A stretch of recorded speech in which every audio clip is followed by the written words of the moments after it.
The cannons fell silent in 1654, but the peace that followed was a quiet, restless sea. Across Europe, maps were being subtly redrawn. On the vast oceans, trade routes, once arteries of commerce, now glowed with a new, competitive fire.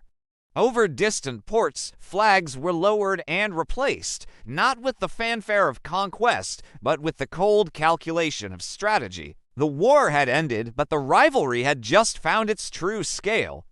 This is not a story about who won a single war. It's a story about who was shaping the world that came after it. For England, the victory was a revelation.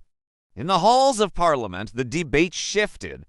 It was no longer just about protecting merchants. It was about projecting power. Naval administrators, once tasked with defense, now planned fleets for dominance.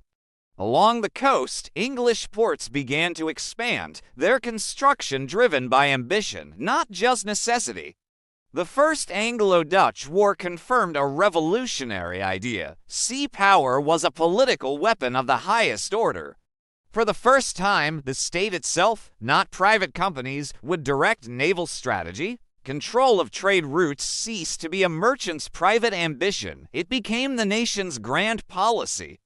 England no longer sought to simply protect its trade. England intended to command it.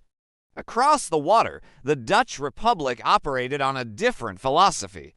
Their power was not centralized in a king or a parliament, but spread across merchant councils in bustling cities like Amsterdam. In their shipyards, the focus was on efficiency, building fast, cost-effective flights designed for cargo, not combat. Their wealth flowed not from a sprawling, military-backed empire, but from a system of unparalleled commercial efficiency.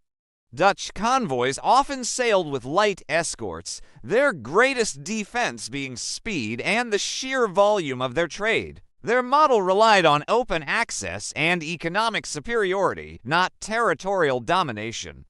Two profoundly different visions of global power were now on a collision course. One was built on military command, the other on commercial supremacy. The conflict's true impact wasn't confined to the English Channel. It rippled outwards, touching the shores of Asia, Africa, the Caribbean, and the Americas. The war had revealed a crucial truth. Europe's future wars would not be fought only in Europe.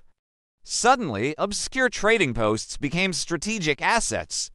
Colonies, once distant sources of exotic goods, became pressure points in a global power struggle. The sea lanes themselves transformed from pathways of profit into invisible front lines. What had begun as a naval skirmish between two neighbors was escalating. This was no longer just a war over shipping rights. It was becoming a war for the world system itself. The Treaty of Westminster, signed in 1654, officially ended the hostilities. But the visuals of its signing tell a different story. We see diplomatic silence, not celebratory pronouncements. We see the forced smiles and stiff compromises of negotiators who knew this document solved nothing fundamental. The English had won recognition of their naval strength, but they had not achieved the dominance they craved. The Dutch, in turn, accepted certain limitations, but they offered no submission. Their economic engine remained intact, their global network unbroken. The peace was less a resolution and more a ceasefire for analysis. Both sides had learned critical lessons not on how to live with each other, but on how the next war must be fought. Peace became preparation. In the years that followed, the true legacy of the war became clear. In English shipyards, hammers rang out as they constructed larger, more powerful ships of the line, vessels designed not just to fight, but to obliterate an enemy fleet. The Dutch, having seen the threat of raw state power, didn't try to match England's ship for ship. Instead, they refined their tactics, innovated their financial systems, and strengthened their global commercial alliances. Naval technology on both sides advanced at a breathtaking pace. The First War had answered one important question: who could challenge Dutch supremacy at sea? The answer was England. But it left a far more dangerous question unanswered: who would ultimately control the future of the world's oceans? The conflict created a new kind of world, one defined by an unfinished struggle. The First War proved that the old order could be challenged. The next war would decide if it could be broken entirely. The fighting was over. The race for empire had just begun.